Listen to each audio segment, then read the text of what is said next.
Hi everybody.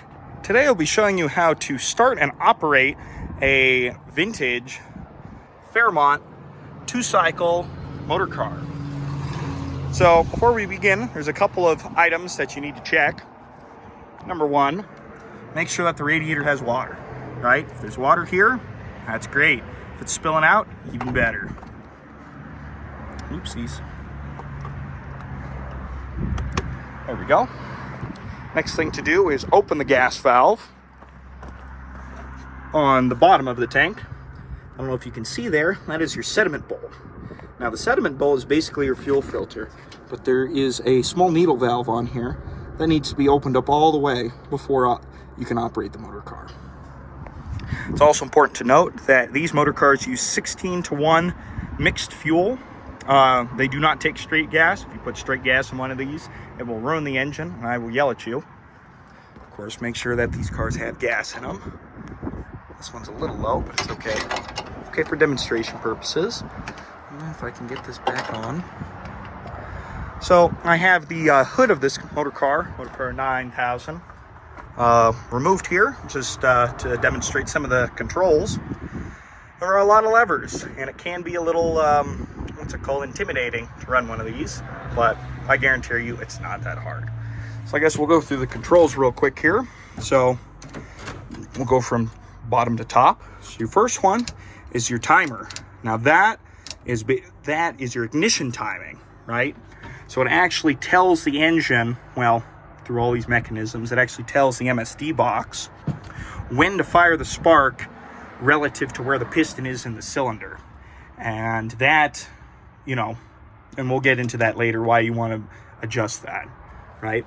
But there's a little magnet on the flywheel, and every time it passes this sensor, which you can't see in here, this sensor here, and that's when it tells the ignition box to fire. You have your throttle, go fast, go slow, open, close, pretty self-explanatory.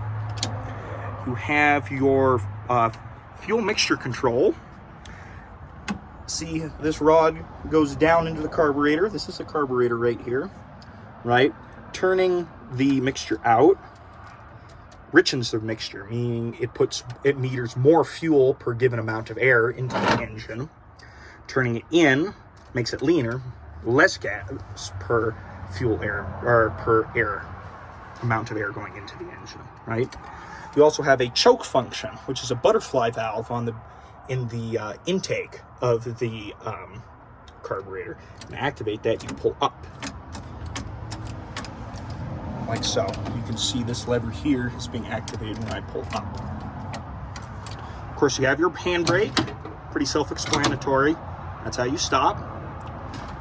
You have your ignition switch, horn, and lights, all very self-explanatory. Then you also have your belt. Now the belt is basically your clutch, right? Imagine starting your car with a manual transmission in 4th gear. You really have to just, let it eat, let it slip, that's how these things were designed, But basically, instead of having gears in one of these cars, you have a flat belt here. And to engage the belt, you tension the belt, and then that adds friction and it makes, drives, transfers power from the engine to the rear axle. So, yep, that's important. So anyways, I guess I'll show you how to start one of these things here. So basically you want a rich mixture and a retarded ignition timing. Oh, one other thing I should mention about the timing.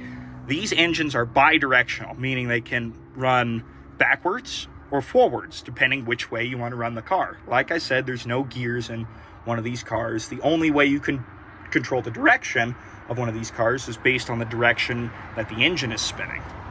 Anyways, so right there, straight up neutral at the timer. You don't run a car like that. That's, that won't start, that won't run. Yeah, don't run a car like that.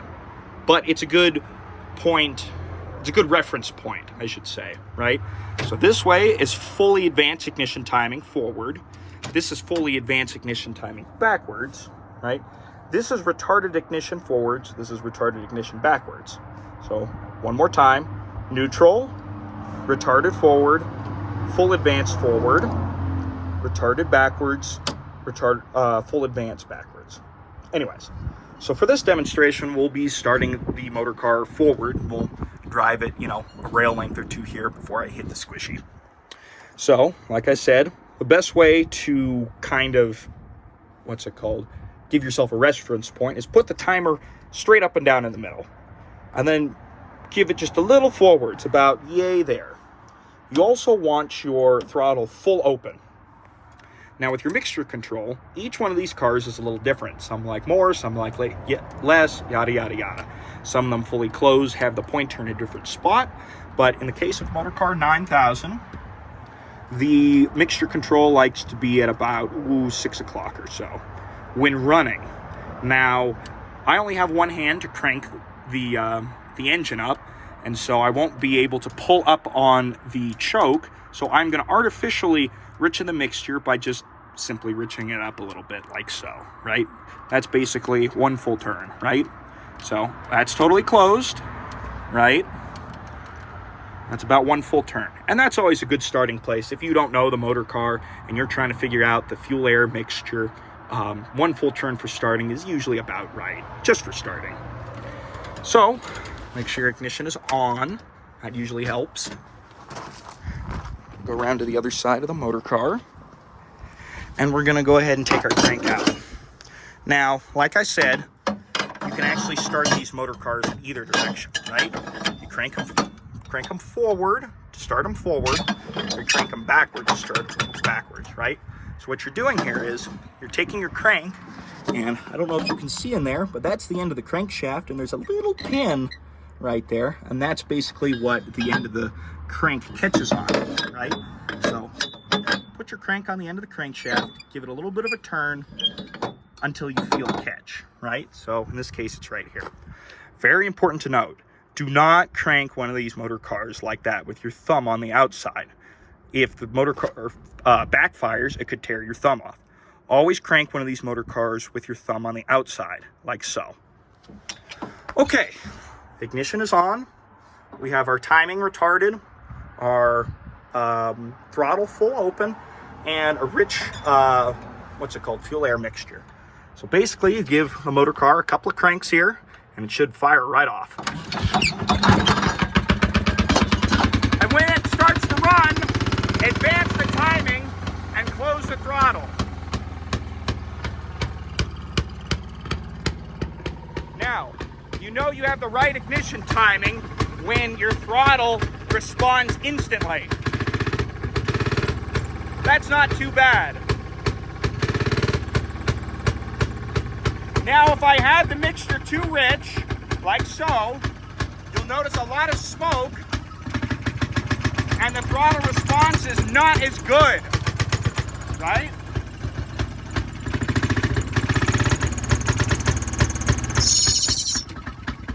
So, let's try that again. Now we're at the correct fuel air mixture. That's about where you want to be. If it were too lean, you'd see less smoke, and if you tried to open the throttle, it's going to make a liar out of me.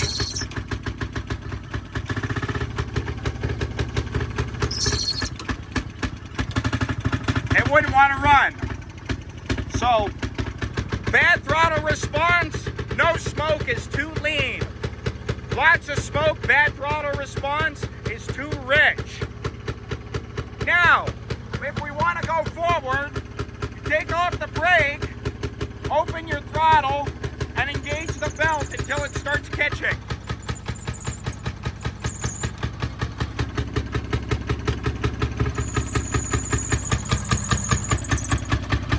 That squeaking sound is normal, right? And you feel it out. You don't want to dump the belt and kill the engine like I almost just did. But you want to give it enough oomph, basically. You want to be able to have the engine slipping the belt and getting momentum. It's a little hard to demonstrate in the yard here. Now, let's say I want to go in reverse. I'll stop the engine there. Like I said, throttle full open, ignition timing center, and a little bit backwards, right? Then we're going to go over here to our crank and crank the car in reverse.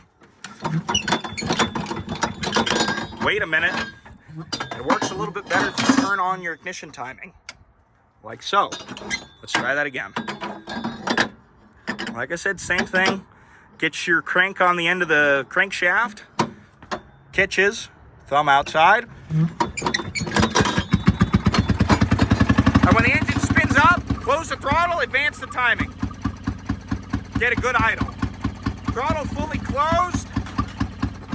That'll kill the motor. Just keep the throttle a little open. Mixture's a little rich.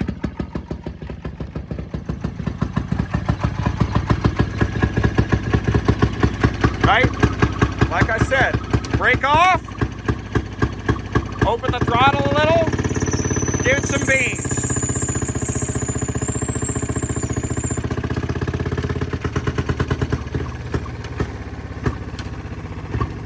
Sorry folks, this is a little hard to do with one hand.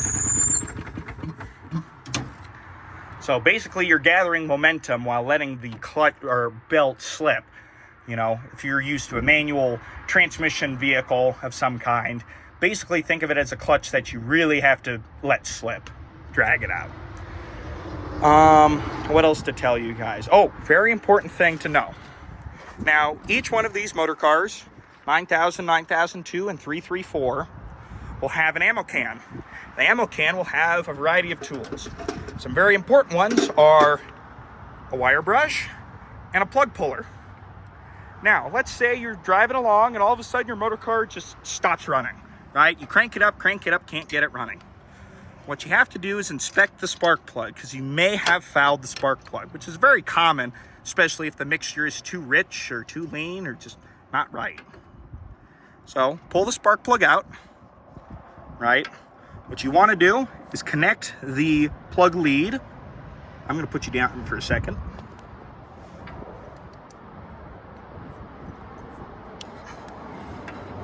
Right? I can get this to go on. Technical difficulties. And just rest it right here on the frame, right?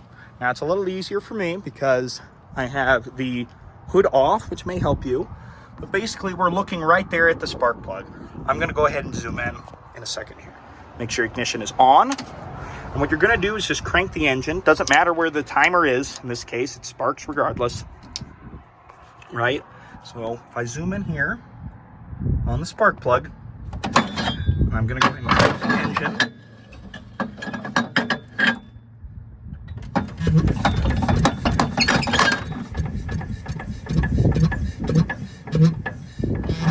You see there was a spark at the tip, but there's also a spark against the frame rail. I'm going to reposition this spark plug. That's not a great reading, right? That's better. Let's try it again. Cranking spark plug, cranking the engine.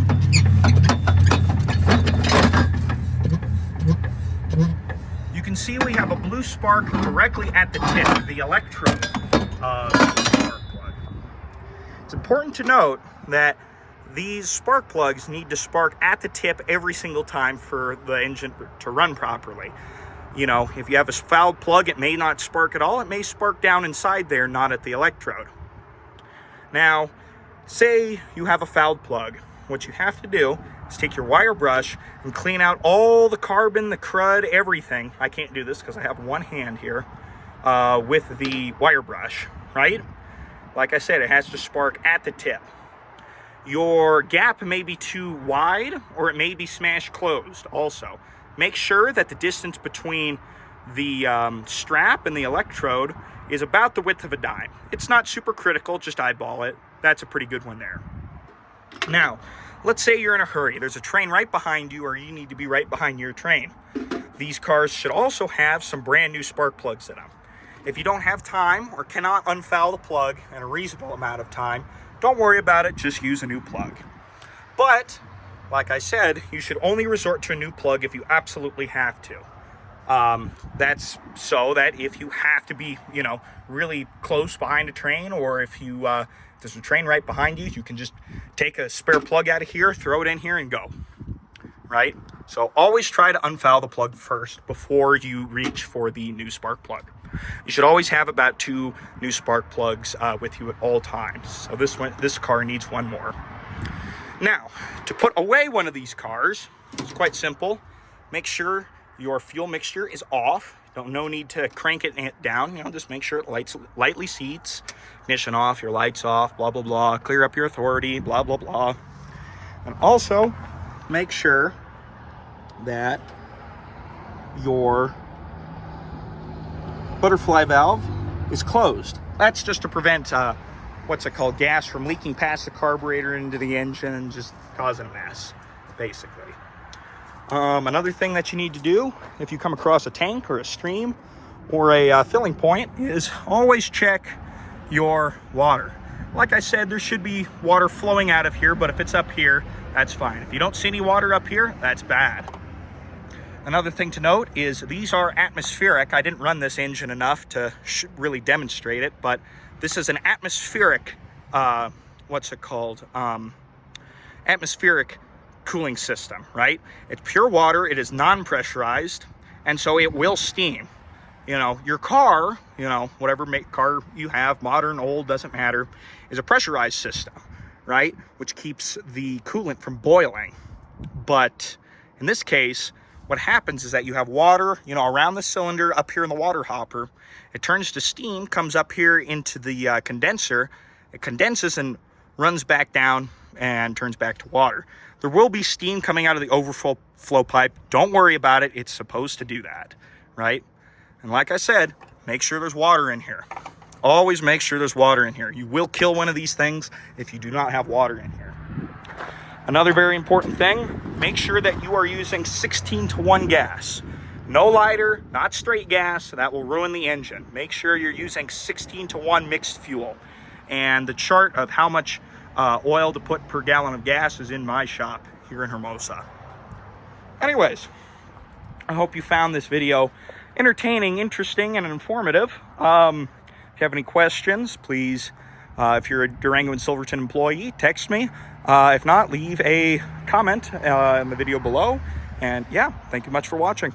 Bye.